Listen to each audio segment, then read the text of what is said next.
বা তার ধর্মীয় পরিচয়ের কারণে, তখন সেটি আসলে অনেক আশঙ্কা সৃষ্টি করে। সে কারণে গণতান্ত্রিক অধিকার কমিটির তরফ থেকে আমরা বলবার চেষ্টা করেছি এই ঘটনার সুষ্ঠু তদন্ত হওয়ার জন্য যথেষ্ট প্রমাণ সেখানে আছে, অনেকগুলো সিসি ক্যামেরা আছে, সেখানে অনেক মানুষ উপস্থিত ছিলেন যারা চিহ্নিত করতে পারেন এই হামলাকারীরা কারা।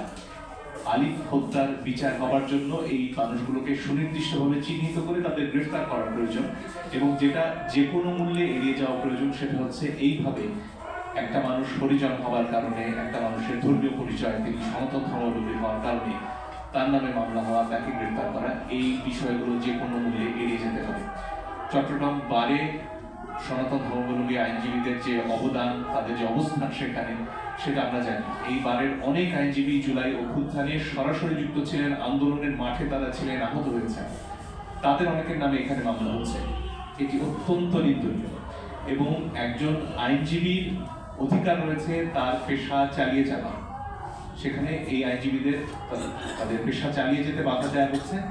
একই সাথে প্রত্যেক আসামির, প্রত্যেক নাগরিকের অধিকার রয়েছে একজন আইনজীবীর সহায়তা পাওয়ার।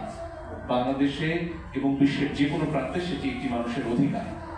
কোনোভাবেই একজন আসামি তিনি আইনজীবী নিয়োগ করতে পারবেন না, তার নামে ওকালতনামা দেওয়া যেতে পারবে না, এই অবস্থা হতে দেওয়া যায় না।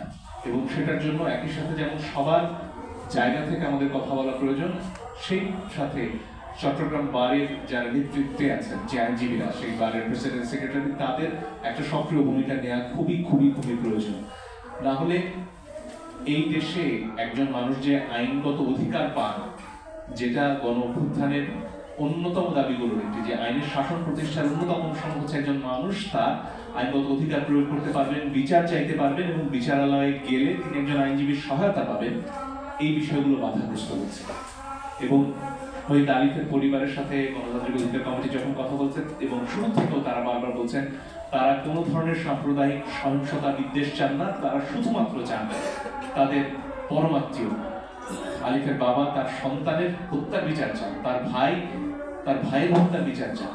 কিন্তু তাদের এই ত্যাগকে, শহীদ আলিফের ত্যাগকে যাতে অন্যরা রাজনৈতিক উদ্দেশ্যে ব্যবহার না করতে পারে, এবং ন্যায় বিচারের প্রক্রিয়া যাতে সব ক্ষেত্রে অক্ষুণ্ণ থাকে, অব্যাহত থাকে, সেটা নিশ্চিত করা আমাদের সবার দায়িত্ব। এবং সেজন্যই আমাদের এই উদ্যোগ, এবং যে পরামর্শগুলো গণতান্ত্রিক অধিকার কমিটির তরফ থেকে দেওয়া হয়েছে, আমার দৃঢ় বিশ্বাস সরকার সেগুলো আমলে নেবেন এবং সেই অনুযায়ী কাজ করবেন। এবং পুলিশও তাদের যে সনাতনী ধারা, যে অজ্ঞাতনামাদের মামলা, গণহারে ধর্মীয় পরিচয়ের কারণে মামলা, এবং তারপর একটা যাচ্ছে তাই রকমের তদন্ত করে পুরো বিচার প্রক্রিয়াকে যখন তারা প্রশ্নের মুখে ফেলেন, সেই আচরণ থেকে তারা বেরিয়ে আসবেন।